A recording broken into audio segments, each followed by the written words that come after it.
मैंने कुल 465 अंक प्राप्त किया है, जो कि 93% है। आप कहाँ क्लास करते थे? हम ऑफलाइन क्लास करते थे और जिनके सीईओ थे नीरज कुमार। ऑनलाइन भी क्लास करते थे? ऑनलाइन एग्जाम के लास्ट में जब हम गए थे सेंटर, मतलब एग्जाम था, उस समय किसी किसी का ऑनलाइन देख लेते थे लेटेस्ट का, क्योंकि उस समय तो किसी का सपोर्ट नहीं था। चले गए थे रिश्तेदार के यहाँ, तो वहाँ तो अब नहीं टीचर, तो ऑनलाइन का सहारा लेते थे। एग्जाम देने समय जो गए थे, जो 5-6 दिन का 10 दिन का टाइम मिला लास्ट में, तो ऑनलाइन कुछ सर्च करके हाँ, देख रहे थे ना? और उसके पहले मोबाइल पर टेस्ट देते थे ऑब्जेक्टिव का, जो मेरा कमजोर है उस पर देते थे। मोबाइल पे टेस्ट ऑनलाइन ही देते थे? हाँ, टेस्ट देते थे ऑब्जेक्टिव का। तो क्लास कितना देर चलती थी आपकी? मेरा क्लास ऐसे तो मिनिमम 1.5 से 2 घंटा चलता था, लेकिन लास्ट के समय में और ज्यादा हो गया, 2.5 से 3 घंटा चला देते थे। क्या नाम है आपका कोचिंग का? मेरे कोचिंग का नाम सर्वोदय जूनियर क्लासेस, जो कि गुरेस्थान के नागरटोला गांव में। स्टार्टिंग में कितना देर चलती थी और लास्ट में कितना देर क्लास चलने लगी? शुरू तो ऐसे मिनिमम 1.5 घंटा चलता था शुरू क्लास। 10th क्लास के 1.5 घंटा क्लास चलती थी शुरू? हाँ, शुरू दम, और थोड़ा उसके बाद बढ़ने लगा, क्योंकि शुरू सिर्फ मैथ अभी हुआ था 10-15 दिन पढ़ाई। उसके बाद जब साइंस पढ़ाई होने लगा तो 2 से 2.5 घंटा ऐसे होने लगा, और उसके बाद 3 घंटा से ज्यादा भी होने लगा, क्योंकि सब्जेक्ट शुरू में एक ही था, तो इसलिए थोड़ा कम होता था। जैसे जैसे नजदीक आई टाइम बढ़ते गए? हाँ, और सब्जेक्ट बढ़ते गया तो टाइम तो लगेगा ही ज्यादा। कौन कौन सर पढ़ा रहे थे सब्जेक्ट आपके कोचिंग में, क्या क्या? मेरे एक अमरेंद्र सर थे, जो कि सोशल साइंस और साइंस पढ़ाते थे, और मैथ, हिंदी, संस्कृत वो नीरज सर ही पढ़ाते थे। चलिए, आप सेल्फ स्टडी कितना देर करते थे? सेल्फ स्टडी शुरू में तो उतना नहीं, लेकिन जो भी करते थे हम लगातार करते थे। शुरू में 5 से 6 घंटा, और जब 3-4 महीना बचा तो उस समय 7 से 8 घंटा, और लास्ट के 1 महीना में हम 10 घंटा से ज्यादा, और फिर जो 7-8 दिन बचा उसमें 14-15 घंटा चल जाता। लास्ट का जो बचा था 10-15 दिन। आप अपने रिजल्ट से संतुष्ट हैं? संतुष्ट उतना नहीं, लेकिन मैं साइंस वाला में से संतुष्ट हूँ, लेकिन हिंदी में मुझे संतुष्टि नहीं है, क्योंकि उसमें मैंने मतलब आशा किया था कि उसमें आएगा कम से कम तो 95-94 आएगा, लेकिन 90 आया। और साइंस में मैंने जो सोचा था वो आ गया है, और जितना सोचा था मैं उतना तो नहीं आता है किसी का, तो जो भी आया अच्छा ही आया, इसलिए जो आया तो संतुष्ट ही है, और इसे असंतुष्ट होने से कोई फायदा तो है नहीं।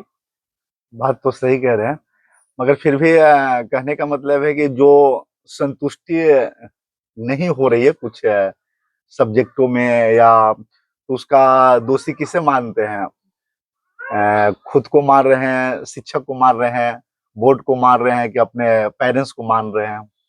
नहीं, संतुष्टि का कारण जो कमी रह गई। संतुष्टि का कारण कुछ न कुछ टीचर को, वो तो मेरे ही गलती होगा कुछ, तभी तो वो लोग काटे होंगे, या उनको मेरा लिखने का स्टाइल पसंद नहीं आया हो किसी टीचर को।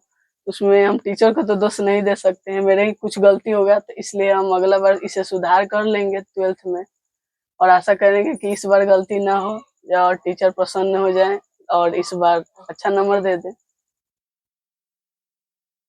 इतना अच्छा मार्क्स आया आपका 465, जिससे संतुष्ट भी आप हैं कुछ, है ना?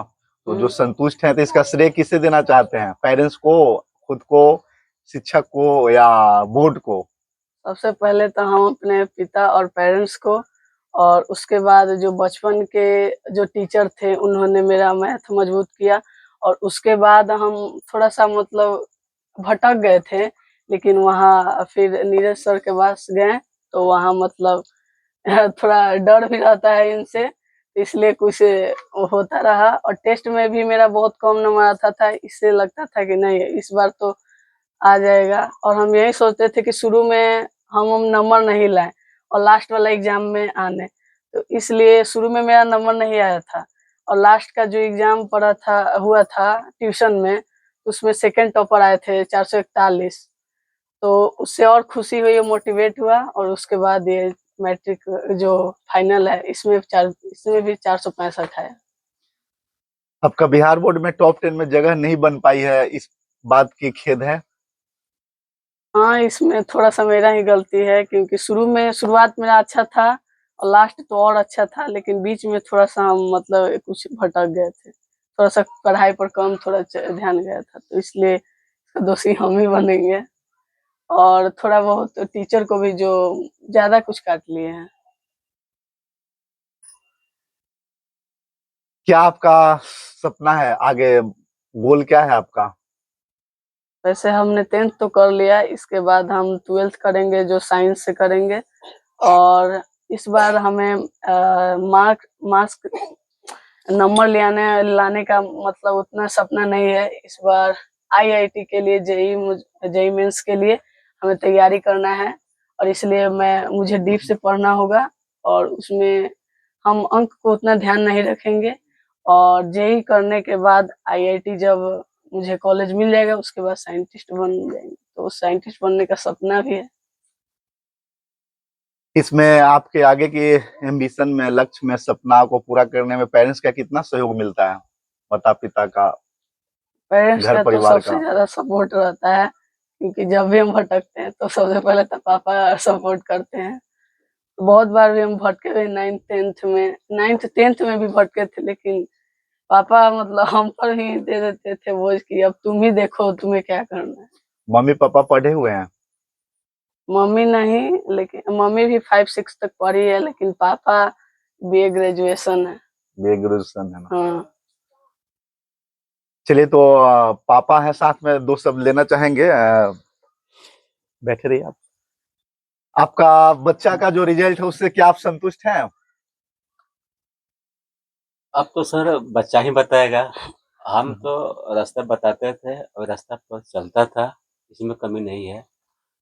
बीच में भटक रहा था, लेकिन कभी इसको हम मारते थे नहीं, ना गाली गलौज करते थे, मतलब समझा देते थे ना। ऐसा बात बोल देते थे मोटिवेशनल के बदल रहने के पापा बहुत हो गया, अब कुछ मत बोले, कहने की जरूरत नहीं है। तो अपना ये मेहनत करता था, मेहनत भी किया लगन से। जो शुरू में जो भटक गया था ना, उसी का परिणाम निकला कि जो सोचा था उससे कम आया। तो मेहनत करता है। बच्चा आपका साइंटिस्ट बनना चाहता है, उसमें आप कितना मदद कीजिएगा? 100% सर, 100% मदद रहेगा, जहाँ तक पार लगेगा। क्योंकि मैंने बोला कि हम प्रेशर न देकर बोलेंगे कि तुम ये करो, तुम्हारा जो दिल करे यहाँ से वो काम करो, तो मन भी लगेगा, सफलता भी मिलेगी। दबाव देकर के नहीं करा सकते। क्या नाम आपका हुआ? शिवम कुमार। शिवम कुमार। आप देख रहे हैं पटना न्यूज के माध्यम से शिवम कुमार की इंटरव्यू, और अपने चैनल के माध्यम से शिवम कुमार को बहुत बहुत हम शुभकामना देंगे, उज्जवल भविष्य का कामना करेंगे।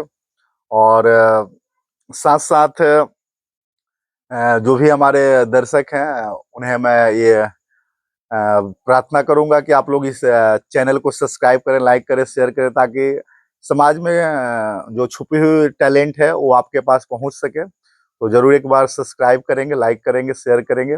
और शिवम की एक बहुत ही खास बात हमें नजर आई कि जब इनसे पूछा गया कि इसके आपके मार्क्स में किनका किनका योगदान रहा, तो इनका एक लाइन था कि हमारे जो बेसिक टीचर, मतलब जो बचपन में पढ़ाते हैं, उनका भी जिक्र किए हैं। जो आज तक बहुत लोगों का, विद्यार्थियों का हम इंटरव्यू लिए, मगर किसी ने बचपन के टीचर को नाम तक भी नहीं लेते हैं, मगर इन्होंने लिए।